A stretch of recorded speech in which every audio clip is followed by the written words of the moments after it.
Assalamualaikum warahmatullahi. Apa khabar semua?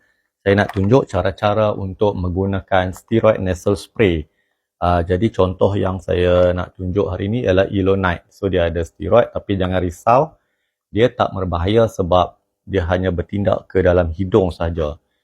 Sangat sedikit yang pergi ke seluruh badan, mungkin 0.0 mungkin 0.01%. Mungkin banyak itulah. Jadi nak tahu dengan lebih lanjut cara nak gunakan dia, sila tekan like, tulis komen dan favouritekan video ini. Okay, pertama sekali kita tengok expiry date. So yang saya punya ni tahun 2026. Alhamdulillah masih okey. Dan keluarkan, buka tutup dia dan goncang-goncang terlebih dahulu.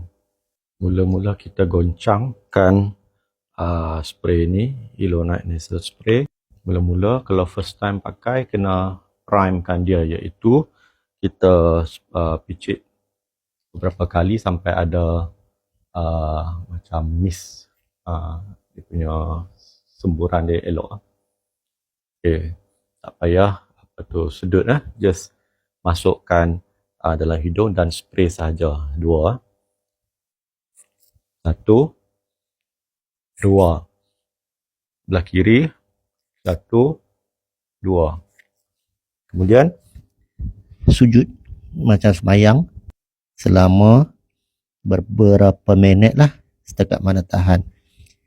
Tujuan sujud ni ialah supaya bila kita kepala ke bawah, lubang hidung ke atas, jadi hidung tu macam terbalik. Jadi ubat tu dia berada dalam hidung tu dalam jangka masa yang agak lama lah.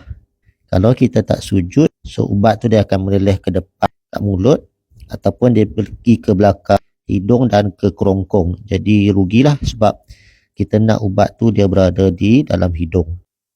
Okay, semoga bermanfaat. Assalamualaikum.